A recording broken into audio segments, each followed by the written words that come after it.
Good morning all of you, how are you all.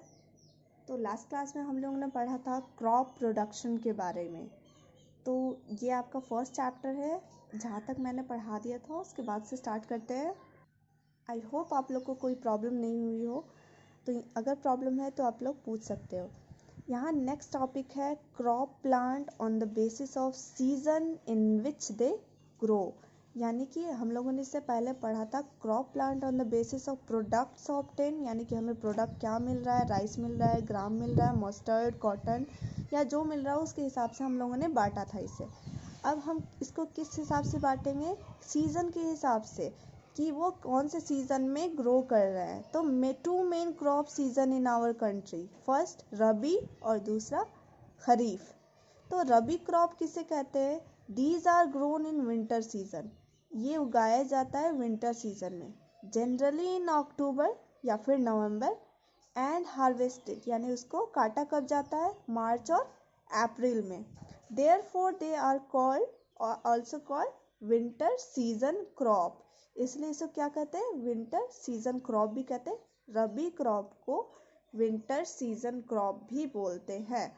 ठीक है, example क्या हो गया इसका, वीट चना, ग्राम, पी, पोटैटो, बार्ली और मस्टर्ड इसका एग्जाम्पल्स हो गया। खरीफ क्रॉप नेक्स्ट है, दो है, फर्स्ट आपने पढ़ा और सेकेंड है आपका kharif crop. Kharif crop, these are grown in the beginning of rainy season in June and July. ये स्टार्टिंग में ही, रेनी सीजन के स्टार्टिंग में ही बोया जाता है, इसको ग्रो किया जाता है जून और जुलाई में। एंड हार्वेस्टेड, काटा कब जाता है, सितंबर और या फिर अक्टूबर में।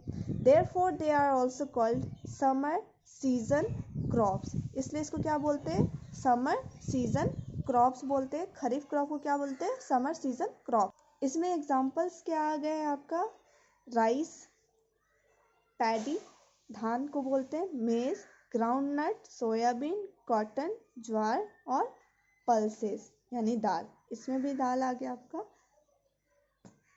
तो यहाँ आपका कुछ क्वेश्चंस है। वैसे तो ये ऑनलाइन क्लासेस है तो आंसर ओरली पॉसिबल नहीं है, तो ये आपका होमवर्क हो जाएगा।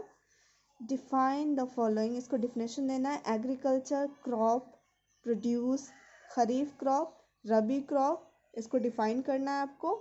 और give the time period of the following, इसका मतलब ये है कि ये कितने से कितने टाइम के लिए ये उगाया जाता है या कब उगाया जाता है और कब काटा जाता है, उसका काउंट कर लीजिए मत।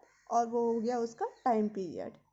नेक्स्ट क्वेश्चन है आपका, give two example of kharif crop and rabi crop each. आपको इन खरीफ क्रॉप और रबी क्रॉप का दो एग्जाम्पल देना है, ये आपका होमवर्क है, HW। नेक्स्ट टॉपिक पे आते हैं। नेक्स्ट है आपका basic practices of crop production, यानी आप कौन कौन क्या क्या चीज़ अप्लाई करोगे क्रॉप प्रोडक्शन यानी फसल उत्पादन में, जो आपका हेल्प करेगा। टू ग्रो क्रॉप्स यानी फसल उगाने में फार्मर्स परफॉर्म सेवरल एक्टिविटीज़, बहुत सारा ऐसा काम करते हैं over a period of time, एक लंबे समय का काम, मतलब एक समय के अंतर्गत वो काम करते हैं। लाइक प्रिपेयरिंग द सॉइल को प्रिपेयर करना होता है। आप ये नहीं कर सकते कि डायरेक्ट किसी फील्ड में जाके उसको बीज को बो दोगे, उसके लिए पहले सॉइल को प्रिपेयर करना होता है। जो बड़े बड़े पत्थर है उनको हटाना पड़ता है, उसको सबको पहले सॉइल को लूज़ किया जाता है, फिर उसके बाद उसमें से बिग रॉक्स हटाया जाता है, फिर उसको प्लेन किया जाता है। फिर आता है आपका सोइंग ऑफ सीड्स यानी कि बीज को बोना।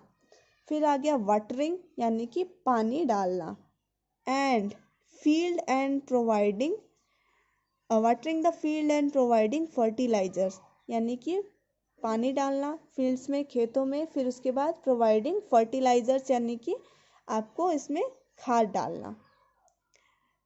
Then the crops are harvested and stored, उसके बाद क्या किया जाता है, हार्वेस्ट यानी काटना, क्रॉप्स को काट लिया जाता है और उसे एक जगह स्टोर कर लिया जाता है।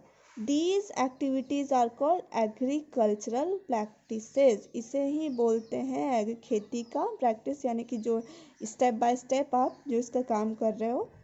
The agriculture practices can be defined as the various activities ये एक स्टेप नहीं है, ये बहुत सारा स्टेप मिलके बना है। और टास्क या काम विच ए फार्मर परफॉर्म, जो एक फार्मर किसान परफॉर्म करता है या काम करता है to produce a good crop, ताकि उसको एक अच्छी फसल मिल सके। द 7 बेसिक एग्रीकल्चर प्रैक्टिसेस, तो 7 ऐसे बेसिक चीज़ें हैं जो एक किसान करता है, फार्मर करता है। क्या? प्रिपरेशन ऑफ सॉइल, सॉइल को प्रिपेयर करना, अच्छे तरीके से बनाना, ऐसा जैसा कि मैंने कुछ देर पहले बताया था। सोइंग ऑफ सीड्स, बीज का बोना। Application of manures and fertilisers, या मैन्योर्स और फर्टिलाइजर्स, इसमें कंफ्यूजन होता है। मैन्योर्स आपके खाद को बोला जाता है, ये भी खाद ही होता है, ठीक है। लेकिन इनमें से ये ऑर्गेनिक और फर्टिलाइजर्स आपका हो गया इनऑर्गेनिक। इनऑर्गेनिक यानी कि केमिकल वाला, और ये आपका नेचुरल हो गया, जो आपका फल सब्जी पत्ता और काऊ डंग इन सबको मिला के बनाया जाता है। इरिगेशन यानी सिंचाई। वीडिंग, वीड का मतलब होता है जो आप फसल उगाना चाह रहे हो उसके अलावा जो उसमें अपने आप जो प्लांट्स उग गए हैं उसको हटाना। रिमूवल ऑफ वीड्स, वीड्स का हिंदी ऐसे तो खरपतवार होता है, लेकिन आप ऐसा समझ लो कि जो आप क्रॉप उगाना चाहते हो उसके अलावा जो भी प्लांट्स उसमें अपने आप उग गया है उसको क्या बोलेंगे? वीड्स। हार्वेस्टिंग, फसल को काटना ही हार्वेस्टिंग कहलाता है, और उसके बाद उसको एक जगह इकट्ठा कर लेना। स्टोरेज, ये मल्टीपल स्टेप्स है, 7 स्टेप्स आपके आ गए जो एक किसान करता है। ए नंबर ऑफ टूल्स, बहुत सारे टूल्स यानी औजार are required during the course of different agriculture practices, इन सब के लिए अलग अलग टाइप के टूल्स चाहिए होते हैं। तो these tools are called implements, इन्हीं औजार को इम्प्लीमेंट्स कहा जाता है। प्लॉ, ये होता है आपका जोतना, तो ये भी ये ऐसे तो प्लॉ मतलब जोतना होता है, लेकिन इसके लिए एक औजार होता है। प्लॉ हो गया। Hoe, leveller, cultivator and are some of the implements used by farmers to prepare soil. ये इसका आपका यहाँ डायग्राम दिख रहा होगा, वुडन प्लॉ, या फिर आपका हो गया आयरन प्लॉ, जिससे आप क्या करते हो? प्रिपेयर करते हैं सॉइल को। ये इसका पॉइंटेड है, ये मिट्टी को खोदने में ये हेल्प करता है, ताकि आपका सॉइल आपका भुरभुरा हो जाए और प्लांट को अच्छे से उससे एयर मिल सके और कोई बड़ा रॉक ना हो, इसलिए इसका इस्तेमाल किया जाता है। हो का आपका ये डायग्राम मैं आपको दिखाती हूँ जो कि नेक्स्ट पेज में है। लेवलर का भी और कल्टीवेटर का भी डायग्राम आपका नेक्स्ट पेज में है, वो अभी मैं शो करती हूँ।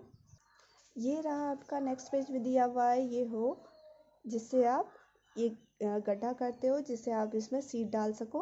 Cultivator driven by A tractor, ये आपका कल्टीवेट करने वाला है, ठीक है। ये खेती करने में काम आता है। ये हुआ लेवलर, यानी कि लेवलर नाम से ही पता चल रहा है ज़मीन को एक समान करने में, एक लेवल में लाने के लिए इस्तेमाल करता है। ये हुआ आपका लेवलर। तो आई होप आपको डायग्राम क्लियर होगा। तो आज का क्लास यहीं तक रखते हैं।